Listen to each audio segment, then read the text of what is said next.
Menunggu debat penuh manfaat.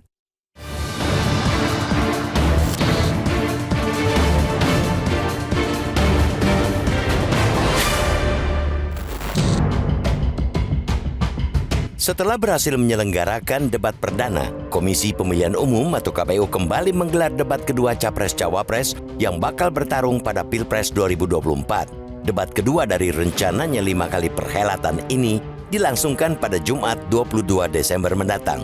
Sesuai jadwal, debat kali ini bakal menghadirkan para cawapres dari ketiga pasangan yang bakal bertarung. Adapun topik yang bakal menjadi tema debat yaitu ekonomi atau ekonomi kerakyatan dan ekonomi digital, keuangan, investasi pajak, perdagangan, pengelolaan APBN, APBD, infrastruktur, dan perkotaan. Dengan persoalan ekonomi yang kini sedang dihadapi masyarakat, publik tentu menginginkan bagaimana cawapres sebagai bagian dari capres bisa menjelaskan rasionalitas dari tawaran mereka untuk menyelamatkan ekonomi negara ini.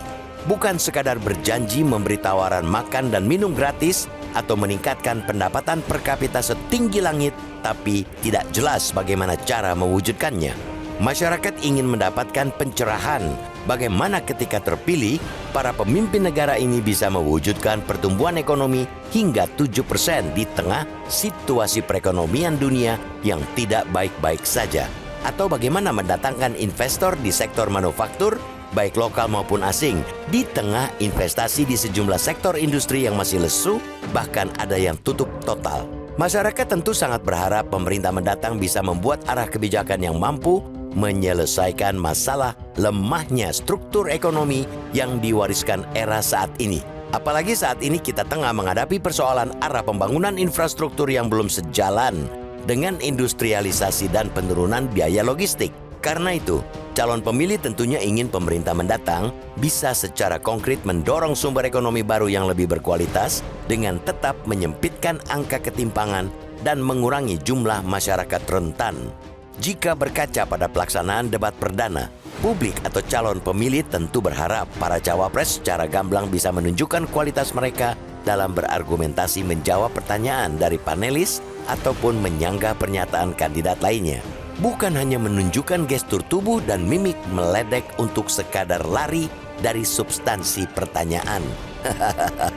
Apalagi kemudian sampai mengeluarkan pernyataan yang biasa digunakan sebagai umpatan setelah tidak mampu berargumen atau berkelit dari serangan ketika debat sedang dilakukan. Debat kedua ini sekaligus sebagai ajang pembuktian apakah seorang cawapres layak mendampingi presiden apabila nantinya terpilih atau hanya ban serep dan manut saja apa kata elit yang mengusungnya. Dengan begitu, para calon pemilih termasuk yang belum menentukan pilihan mereka atau undecided voters pun bisa tahu siapa yang bakal mereka pilih untuk menghindari negara ini dari keterpurukan. Publik ini mulai merasakan manfaat debat. Jangan sampai atmosfer positif ini dikotori oleh inflasi gimmick, tapi defisit kualitas. Pemilih kini sudah tahu itu semua.